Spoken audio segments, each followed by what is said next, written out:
Den iskalde vinden piskede over den frosne fjorden, et uhyggeligt kor, som sang gennem de snøtteunge træerne. Gunnar med sit ene ben og sine gamle krykker stod som vanligt ved udkanten af den lille landsbyen og betragtede det frosne landskabet. Han havde set mye i sine dage, men ingenting kunne forberede ham på det, som skulle ske. Pludselig brød stilheden et skarpt knæk, efterfulgt af desperate råb. Ud på isen, et stykke under, så Gunnar tog små skikkelser. De var Henriks tvillingsynder, som ligte uvidende om faren, som lurte under den tynde isen. Før Gunnar rak at reagere, gav isen etter. Et stort hul åbnede sig, og de to guttene forsvandt ned i det mørke, iskalde vandet. Hjertet hans sang.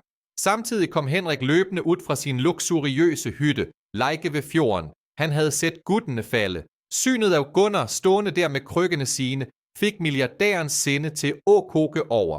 Du ubrugelige tigger, råbte Henrik. Stemmen hans skar gennem den kalde luften. Hvorfor står du bare der?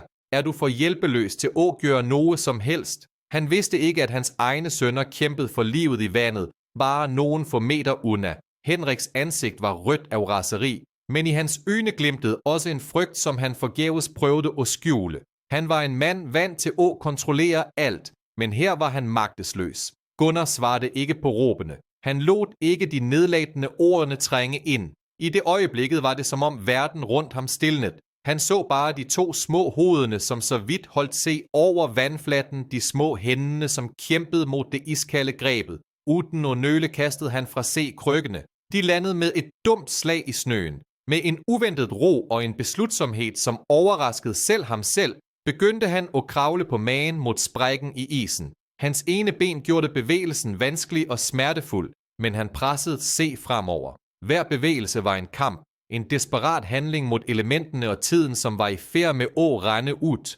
Den tynde isen knakkede og brast under ham, men Gunnar fortsatte. Han vidste, at hvert sekund tælte. Kulden bed i huden hans, men adrenalinet pumpede gennem årene hans. Han nåede kanten af hullet. Med al sin genværende styrke strakte han ud en hånd og fik tak i den ene gutten. Den lille kroppen var stiv af kulde, men han var i live.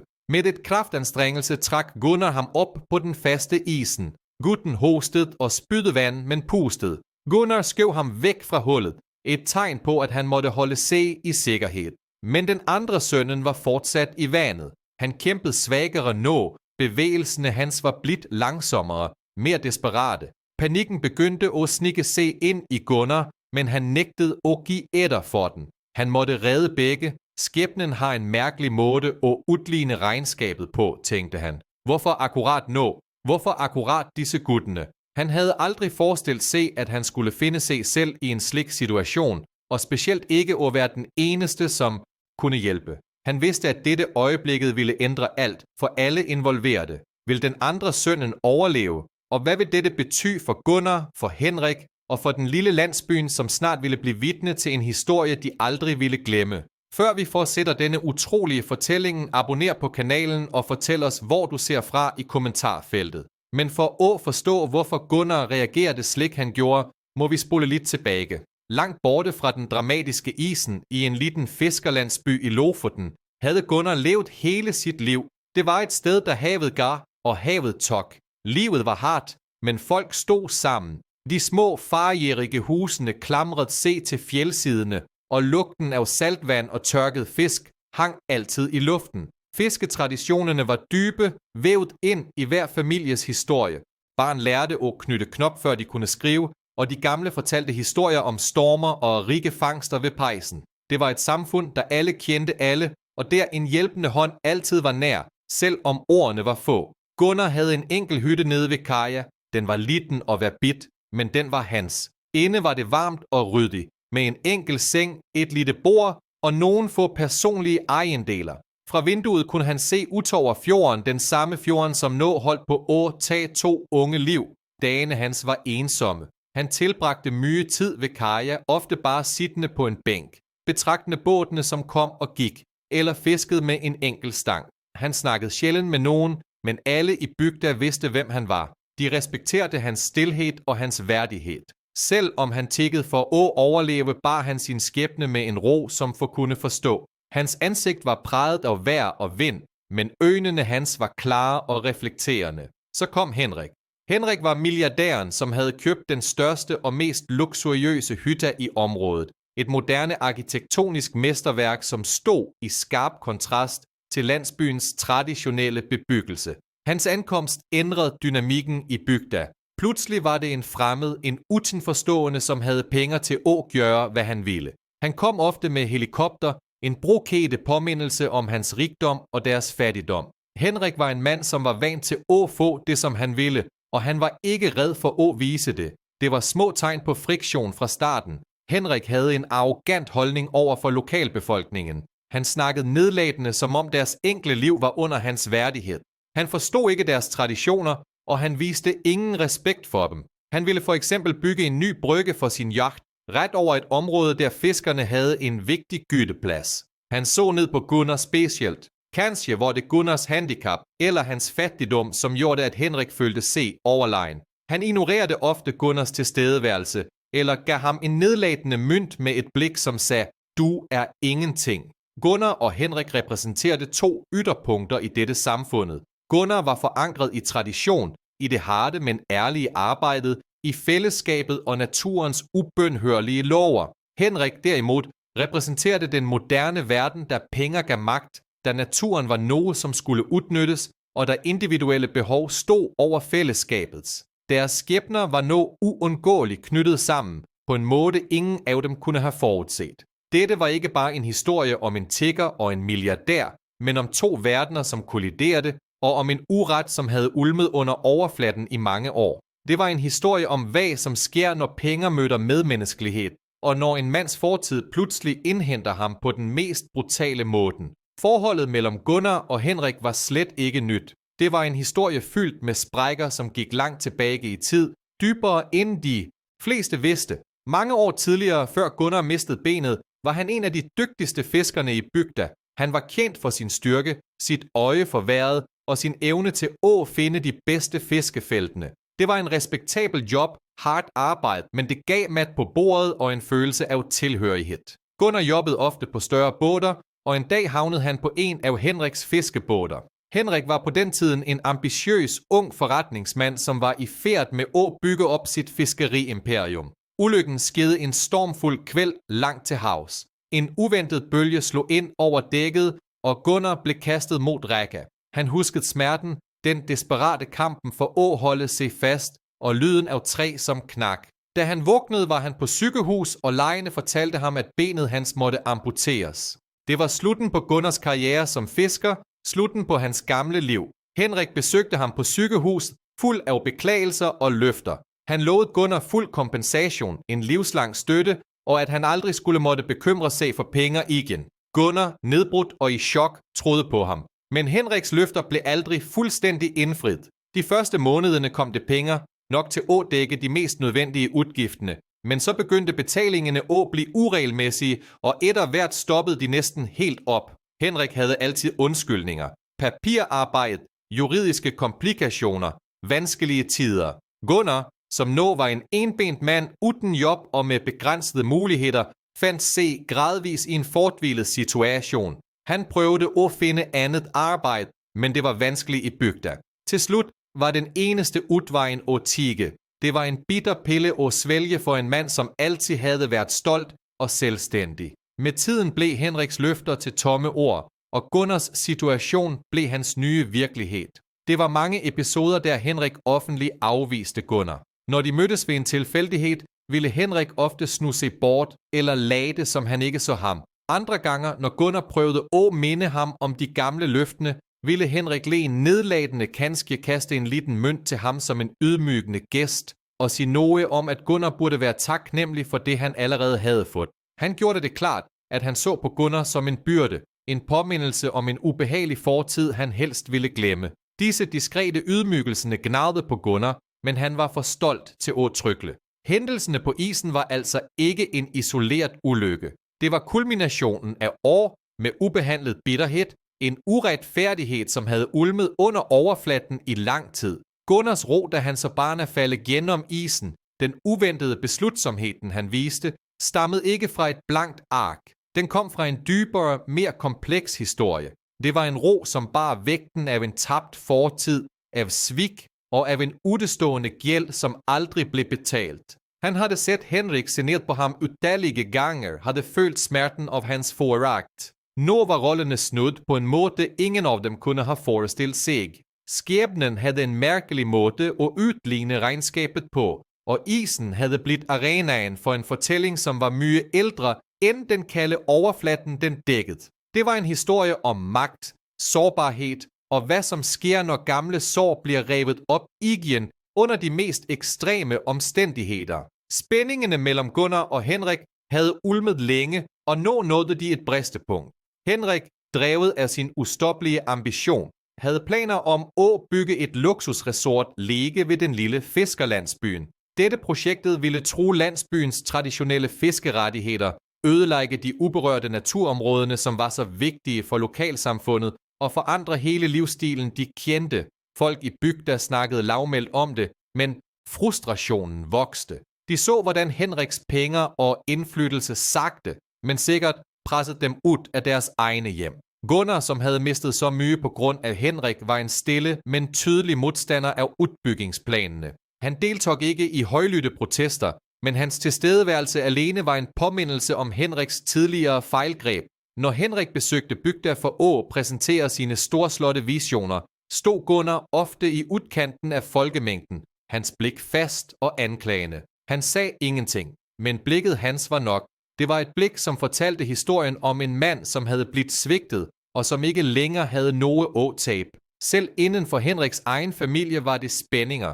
Hans kone, en kvinde med et mykere hjerte og en dybere forståelse for lokalsamfundets værdier, udtrykte ofte bekymring for Henriks opførsel. Hun så, hvordan hans grådighed og mangel på empati fremmedgjorde ham fra menneskene rundt ham og fra hende selv. Hun prøvede at snakke fornuft med ham og minde ham på vigtigheden af traditioner og fællesskab. Men Henrik affejede hendes bekymringer som sentimentalitet. Han var blind for konsekvensen af sine handlinger, drevet af et urokkeligt ønske om mere. Lokalsamfundet så med misnøje på Henriks handlinger. De havde længe tolereret hans arrogance, men nu, når hans planer truede deres eksistens, var tålmodigheden slut. De snakkede om boykot, om at nægte ham tilgang til de lokale ressourcer, men de vidste, at det var en ujævn kamp. Henriks penge talte sit eget sprog, og de følte sig magtesløse. En kvæld, ret før den skæbnesvangre dagen på isen, satte Gunnar alene i sin lille hytte. Udenfor herjede en stormfuld vinterdag. Iskalde vinder ulte rundt hjørnene, og mørke skyer hang tungt over fjorden, et spejlbillede af den indre uroen, som raste i ham. Han stirrede ind i flammene fra vedovnen, så skyggene dansede på væggene. Han tænkte på sit tabte ben, på fiskebåden, han aldrig mere ville stå på de brudte løftene. Han tænkte på Henrik og hans endeløse projekter, som altid endte med at skade andre. For første gang på længe følte Gunnar en dyb, lammende følelse af håbløshed. Han var træt af kampen, træt af at være en evig påmindelse om andres dårlige samvittighed. Han lurte på, om det var på tide at give op, og bare lade skæbnen tage sin gang. Han havde ingenting igen at miste, følte han. Men et sted dybt inde, under all bitterheten og resignationen, ulmede det fortsat en liten gnist af værdighed. Han havde overlevet så mye, og han nægtede at lade Henrik vinde den sidste kampen om hans ånd. Han vidste ikke da, at skæbnen snart ville kaste dem sammen igen på en måde, som ingen af dem kunne forudse. Den kalde, mørke fjorden ventede. Den kalde, mørke fjorden ventede. Det var den samme fjorden, som havde formet Gunnars liv, givet ham mat, men også taget fra ham så mye. Og når, i et grusomt vendepunkt, skulle den tynde isen på fjorden blive arenaen for et drama, som ville forandre alt. Gunnar, som havde været så nær ved at give op, fandt sig bråt kastet ind i en situation, der hans egne kvaler måtte vige for en mye større krise.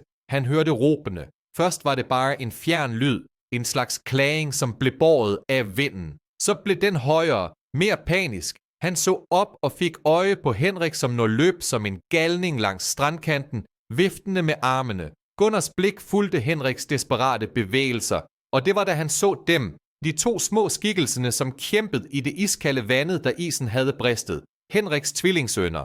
Et øjeblik stod Gunnar som frosset. En bølge af bitterhed skyllede over ham. Dette var manden, som havde ødelagt livet hans, som havde ydmyget ham, som nå truet med åtag fra landsbyen deres sidste rest af værdighed. Skæbnen havde serveret en grusom retfærdighed. Han kunne bare stå der, se på og lade naturen tage sin gang. Ingen ville klandre ham. Han var en krøbling, en tigger. Hvad kunne han vel gøre? Men så skete noget dybt ind i ham. Det var ikke et valg, mere en refleks. En dybere medmenneskelighed. Ældre og stærkere end al bitterhed. Tok over. Han så ikke længere Henrik, milliardæren, som havde behandlet ham dårligt. Han så en far i desperat nød og 2 uskyldige barn, som kæmpede for livet. Han kastede fra krykkerne, som nå virkede som unødvendige hindre, og begyndte at kravle mod isen. Hver bevægelse var en pine. Det ene benet sank ned i snøen, det andre benstummen bordet se ind i den frosne bakken. Isen knakkede under ham, advarende. Han måtte være forsigtig for hvert kilo tælte. Han nærmede sprækken, hørte guttenes skrik tydeligere nå, blandet med Henriks hese råb. Den ene gutten var nærmest. Gunnar strakte ud en arm, ignorerede den iskalde smerten, som skød gennem kroppen. Han fik tak i den lille hånden, greb hardt, og med en styrke, han ikke vidste, han havde, drog han gutten op på den faste isen. Gutten var blåfrossen, skalv ukontrolleret, men han levede. Så snudde Gunnar se mod den andre gutten. Han var længere ute, og isen rundt ham var endnu tyndere. Gutten havde begyndt at miste bevidstheden, hovedet duppede ned i vandet, tiden randt ud. Gunnar måtte komme se nærmere, men isen ville ikke bære ham. Han måtte fordele vægten, kravle endda mere forsigtigt. Hver centimeter var en kamp. Kulden bet fast i huden, stjal varmen fra musklerne. Han kendte kræftene svigte, men synet af den lille gutten gav ham en sidste, desperat energi. Han strakte ud igen, længere end han troede var muligt, og fik endelig tak i den andre guttens jakke. Med et sidste, kraftig ryg, trak han også ham op på den sikre isen. Da begge guttene var trygge, kollapsede Gunnar. Udmattelsen slog ham i bakken som en hammer. Han lå der, gispede efter luft, kroppen skalv ukontrolleret. Han var iskald, våd og fuldstændig tom for kræfter. Henrik havde nået frem. Han faldt på knæerne ved siden af sønnene sine, rystet og gråt. Så løftede han blikket og så på Gunnar. I Henriks øjne var det ikke længere arrogance, ingen foragt, bare ren, ufiltreret chok og taknemmelighed. Han så ikke en tigger, en krøbling, men en helt. En mand, som havde reddet det mest dyrebare, han havde, uden en tanke på tidligere uret.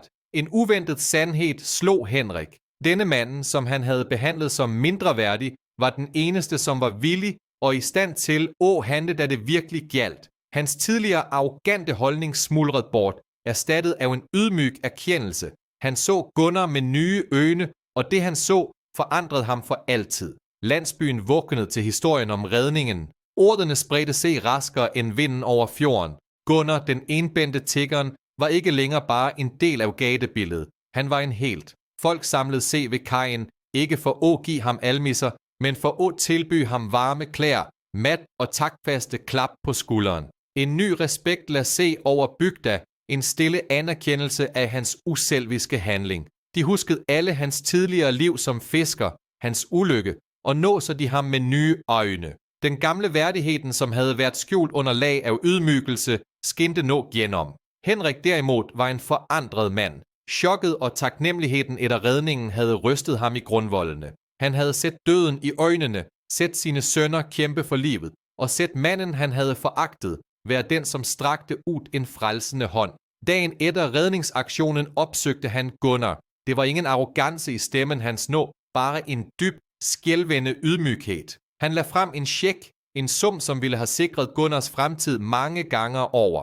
Men Gunnar ristede på hovedet. Han ville ikke have penge for at redde liv. Det var ikke det handlede om, Henrik forstod. Han trak tilbage alle sine planer om at bygge det luksuriøse resortet. Det var ikke længere vigtigt. I stedet lovede han at investere i lokalsamfundet på en måde, som ville gavne alle. Han finansierede en ny fiskerflåde, bidrog til at bygge en moderne fiskemodtak og etablerede et fond for lokale ungdommer, som ønskede at satse på fiske. Han jobbede med landsbyen, ikke mod den. Han erkendte sin fejl, sin gæld til Gunnar, og begyndte at betale den tilbage på den eneste måde, som betød noget, ved at vise ægte omsorg og respekt. Den sociale dynamikken i bygda skiftede. Henrik, milliardæren, som engang var arrogant og overlegen, blev ydmyg og anerkendt for sin nye rolle som støttespiller. Gunnar, som havde været foragtet og glemt, blev en respekteret figur, en vis mand, som folk lyttede til. Hans emotionelle sejr var dybere end nogen penge kunne købe. Han havde ikke bare reddet 2 liv, han havde genoprettet sin egen værdighed og vist landsbyen værdien af medmenneskelighed. Tvillingsønnerne, fuldt restitueret, kom ofte på besøg til Gunnar. De gav ham tegninger, små steiner de havde fundet, og fortalte ham om dagene sine. En ny forbindelse havde vokst frem mellem familierne, en som var bygget på taknemmelighed og en fælles forståelse af livets skørhed. Henriks kone kom også, og hun takkede Gunnar med tårer i øjnene. Hun så endelig manden sin forandre sig til det bedre, og hun vidste, at det var Gunnars fortjeneste. Mange år senere satte Gunnar ved fjorden, da han så ofte havde siddet alene. Men nu var han ikke alene. Landsbyen var levende rundt ham, fyldt af aktivitet og latter. Han var ikke længere en tigger. Han var en del af væven, en vigtig tråd i samfundet. Han reflekterede over sit liv. Smerten ved tapet av benet, bitterheten mot Henrik, årene med ensomhed og ydmykelse. Allt det var en del av historien hans. Men så var det den dagen på isen. Den uväntade gaven av forsoning, anerkendelse og den dype, stille forståelsen af skæbnens uforutsigbare vejer. Han havde mistet mye, men han havde vundet noget, som var langt mere værdifuldt. Sin egen sjæl og landsbyens respekt. En følelse af fred lad se over ham. En fred, som var fortjent og dybt følt. Han smilte, en ægte, varm smil, og så utover det glitrende vandet, livet havde fundet sin balance.